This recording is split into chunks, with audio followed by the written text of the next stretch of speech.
مرکز ہی کی جانب سے تعاون کیا جائے گا۔ انگلش میڈیم اسکول کے ساتھ دینی تعلیم حاصل کرنے والے یہ بچے آگے چل کے اسلامی ڈاکٹر یا انجینئر بننے کے قابل بن جاتے ہیں۔ جدید ٹیکنالوجی کے میدان میں بھی جامعہ نے نہایت اہم خدمات انجام دی ہے، چونکہ معاشرہ کی ترقی لوگوں کی ترقی پر محمول ہے۔ اس لیے جامعہ نے مینجمنٹ ٹریننگ کے لیے institute of human resources activation and management احرام نامی شعبہ کی بنیاد ڈالی۔ یہاں سے فارغ ہونے کے بعد ٹرینڈ گریجویٹس مختلف مدارس اور اسکولوں کی مینجمنٹ پوسٹ میں لگایا جاتا ہے۔ مرکز ہاسپٹل صحت و علاج معالجہ کے میدان میں پرنور مرکز ہاسپٹل جامعہ کی اہم خدمات میں سے ہے، جہاں پر بے سہارا اور غریبوں کا علاج مفت کیا جاتا ہے۔ اس کے علاوہ بہت ساری طبی ہاسپٹل میڈیکل سینٹرز جامعہ کے ماتحت موجود ہیں۔ مرکز کی دیگر فلاحی خدمات: پانی انسانی زندگی کے لیے جزء لا ينفکو کی حیثیت رکھتا ہے۔ وہ لوگ جو پانی کے حصول میں بہت ساری مشکلات کا سامنا کرتے ہیں، انہیں اس کا بخوبی اندازہ ہے۔ عوام کی اس مشکل کو دور کرنے کے لیے جامعہ نے ہندوستان کی مختلف ریاستیں مثلا کرناٹک، دلی، آسام، تمل ناڈو اور مغربی بنگال میں کنویں کھدوائی۔ اس کے علاوہ جامعہ مرکز غریب و مسکین لوگوں کی حاجتیں پوری کرنے میں پیش رہتا ہے۔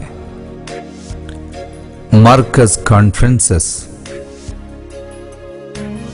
ہر 2 سال بعد جامعہ میں ہونے والے کانفرنس ہندوستان کی تمام کانفرنسوں سے بڑی ہوتی ہے، جس میں لاکھوں فرزندان توحید و رسالت شرکت کرتے ہیں، جو عالمی پیمانے پر منعقد ہوتی ہے، جس میں عالم اسلام کے علماء و زعماء شرکت کرتے ہیں، اور اس کانفرنس میں شرکت کرنے والے یا اس کی سی ڈی ملاحظہ کرنے والوں پر یہ امور مخفی نہیں ہے۔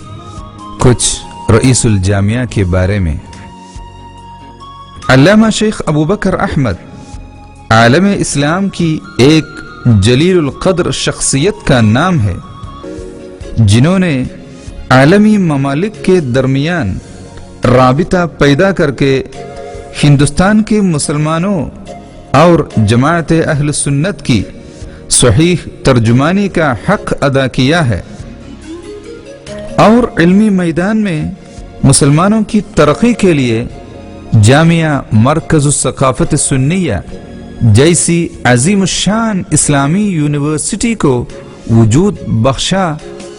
بلا شبہ یہ شیخ صاحب کا ایسا عظیم کارنامہ ہے جسے قوم و مسلم فراموش کرنے کا جرم عظیم کبھی بھی نہیں کر سکتی۔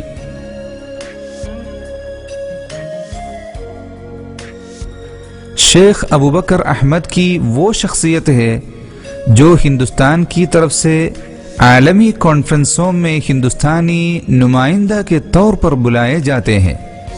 جیسا کہ ہم نے دیکھا، انہوں نے بہت ساری عالمی کانفرنسوں میں ہندوستان کے نمائندہ کی حیثیت میں شرکت کی ہے۔ شیخ صاحب نے خدمت انسانیت کی ذمہ داری کو نبھاتے ہوئے اس قوم کو ترقی کی راہ پر لائے جو آزاد ہند کے بعد مختلف فرقوں میں بڑھ جانے کی وجہ سے تنزیلی اور انحطاط کا شکار ہو گئی تھی۔ بفضلہ تعالی ہندوستان کے یہ عظیم شان ادارے کے بارے میں آپ سنا، یہ آپ کو واضح ہو گیا۔ سنیے، یہ ادارہ چلانے کے لیے ایک دن گزارنے کے لیے 3.5 لاکھ روپے کی ضرورت ہے۔ جامعہ کے پاس کوئی ایسے سرمایہ نہیں ہے، اس سرمایہ سے ادارے کی اخراجات نکال سکتے ہیں۔ ایک ہفتے کی خرچے کے لیے بھی پرماننٹ انکم جامعہ کے پاس نہیں ہے، باقی پورا دوسرے لوگوں سے، چندے سے، تبرعات سے، زکوٰۃ و صدقات سے جامعہ کی اخراجات چل رہا ہے۔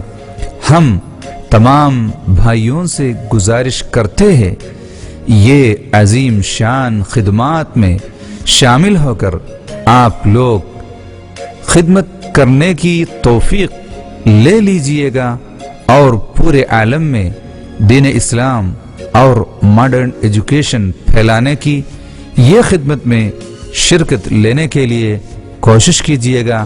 اللہ توفیق عطا فرمائے۔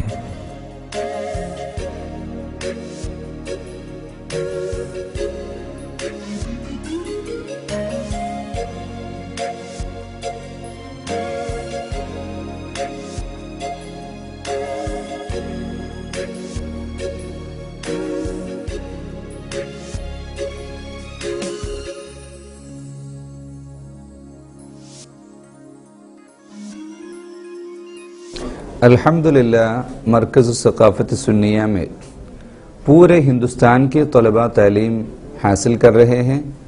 کشمیر، گجرات، سکم، اڑیسہ، آسام جیسے بہت رسکی جگہوں پہ ادارے بنا کر بھی مرکز ثقافت سنیہ آج بہت بڑے خدمت دے رہے ہیں۔ ہمارے ہی انگلش اسکولز، مدرساس اور primary education centre, adult education centre, computer centres وغیرہ کی ایک کامپلیکسز، ایجوکیشن کامپلیکسز ہم گجرات میں شروع کیے ہیں، کشمیر میں اور یو پی پیلی بھیت میں عنقریب اسی سال کے اندر کھلا جائے گا، اور نارتھ ایسٹ میں وہاں ہندوستانی مسلمان اور دوسرے لوگ ایجوکیشن کے لیے تڑپ رہے ہیں، بہت مشکل برداشت کر رہے ہیں۔ ایسی علاقوں میں الحمدللہ کام کرنے کا توفیق ہمیں مل گیا۔ ہندوستان میں اسپیشلی پشچم بنگال میں مرکز کی کلچرل سینٹرز اسٹیبلش کیا، اور چیریٹی میں بھی الحمدللہ ہمارے کام بہت آگے چل رہے ہیں۔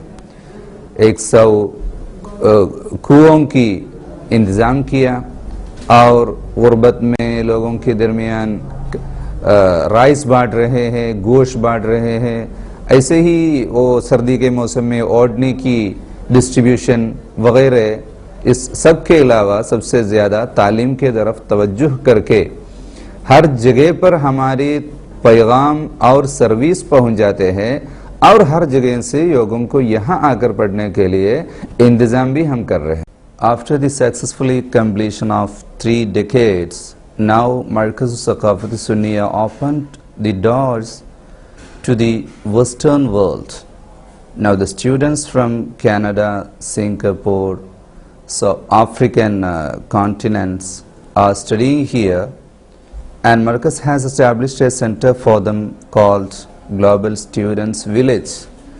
Now we are planning to establish a city for this purpose, Global Education City, where inshallah there will be the facilities for all kind of education, spiritual, material and technical. Separate wings for girls and boys from KG to research levels. That we aim in a big city, there inshallah will be a big residential facility for even foreigners, those who like to stay with us and educate their children in our campus. That inshallah within this next decade, Markaz will achieve a position, it will be counted among the world famous education centers, and it will stand with its identity of moral and spiritual background.